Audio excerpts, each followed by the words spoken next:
এরকম 3 টুকরো এরকম পিস পিস করে কেটে নেবো।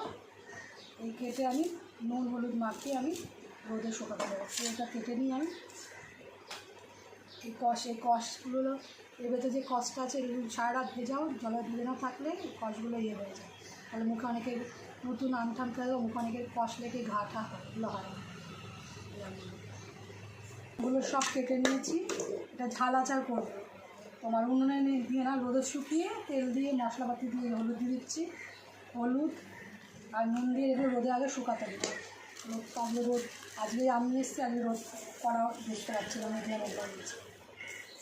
নুন দিয়ে মেখে এগুলো রোদে শুকা দিচ্ছি।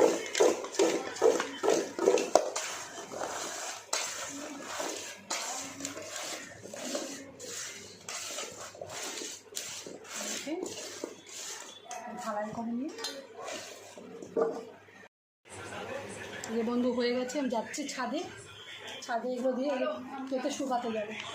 আমগুলো খুব মানে কাঁচা মিঠে আম, এটা বলে কাঁচা শেষ হয়ে গেছে। দই পেতেছি, দই কি সুন্দর দেখো, এটা পুরো জমাট বেঁধেছে। আর এটা গ্লাসের মধ্যে, কাচের গ্লাসে দেখাচ্ছি। এই যে কাচের গ্লাসে পেতেছিলাম, একটু যেটু এক্সট্রা থাকে তাতে পুরো উল্টে দিচ্ছি, গোল করে করছে না, এত সুন্দর জমেছে। বুঝলো যে বন্ধু, কালকে আমরা পুদিনা পাতা আর আমের আইসক্রিম বানিয়েছিলাম। এটা বের করলাম এখন ফ্রিজ থেকে।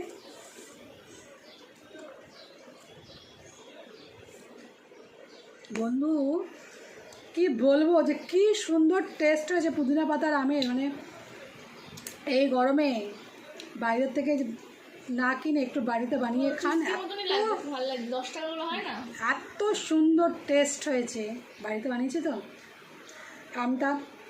আমের পালটা আমটা আমি সিদ্ধ করে নিয়েছিলাম, কাঁচা আমটা সিদ্ধ করে তার পালটা বের করে আর পুদিনা পাতা পেস্ট করে নিয়েছিলাম, দুটো মিক্স করে অল্প একটু বিট লবণ আর চিনি দিয়ে বানিয়েছি। ভাইকেও দেখ, এই গরমে প্রাণ দিয়ে পুদিনা পাতা সমস্ত রসের তোমার দারুণ ইয়ে হবে। ভুলে যাই, ইয়ে করে দিও। বাবা নিচে আছে, বাবা ঠিক আছে। অসাধারণ। কি বলবো, আমি রাখতে ইচ্ছা করছে না। মানে